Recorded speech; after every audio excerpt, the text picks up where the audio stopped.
Hello everybody, quick new video here from Pacenti, all about a hookless rim and tyre combination fail that someone showed me the other day that totally blew my mind. In this video I probably have more questions than answers and hope that you guys can answer some of them. If you do have the answers, comment down below.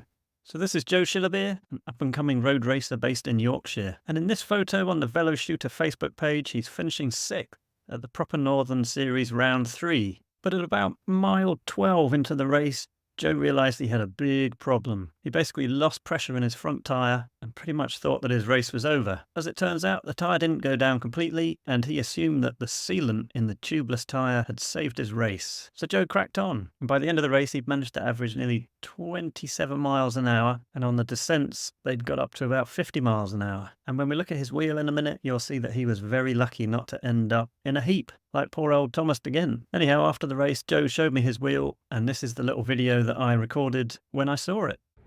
So this is Joe's Pacenti Pico 46 wheel. I don't actually know much about this wheel at all, other than it's hookless. It's got a GP 5000 STR on it with Silka sealant in it, so set up tubeless. And during a race yesterday, he's managed to pop the bead over the rim. Somehow the tyre's kept air in it. It's gone down a bit, but it's managed to reseal itself.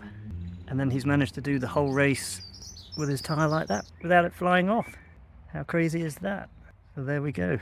Hookless rims. Maybe not. Well, actually, maybe the fact that the tyre managed to stay on and stay inflated, even with the bead popped over the rim like that, maybe hookless is great. Maybe it is the way to go. Anyway, Joe's wheels were made by Pacenti, and I contacted them to see if they would chat to me about this, and they did. Spoke to a guy there and he was very helpful and actually didn't seem that surprised by Joe's story. The bottom line, as far as he was concerned, was that after doing a load of tank testing where they put the wheel and the tyre in a tank of water, I guess, and then blow it up past the recommended pressures, is that he can only recommend one tyre for his Pico 46 carbon disc wheel set. And actually, the clue is in the picture, the Schwalbe Pro 1 TLE. Now, after speaking to the guy at Pacenti, I then thought, right, I'll do a bit of research and I'll get all my findings together, put it all on a table. But guys, I'm really confused as to what tyre will work with what rim, what width tyre, what pressures. After spending ages trying to put the table together, I've basically decided that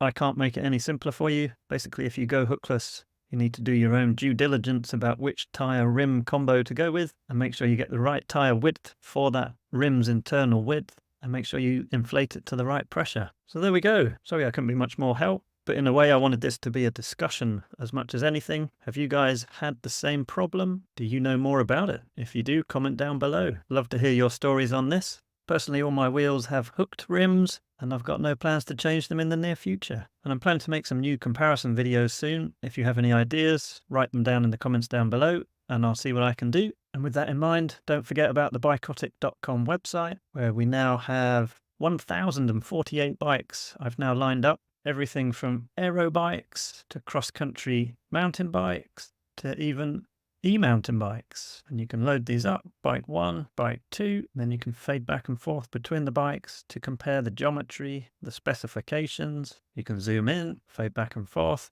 and you can check out a side-by-side specification. Sometimes there'll be extra images in the gallery at the side here, and down at the bottom you have the gear ratio comparisons. So this is a great resource if you're buying a new bike. Come and check it out and see how it compares to the competition. If you're looking to buy a bike that I haven't added to the database yet, then feel free to contact me, contact Pacenti.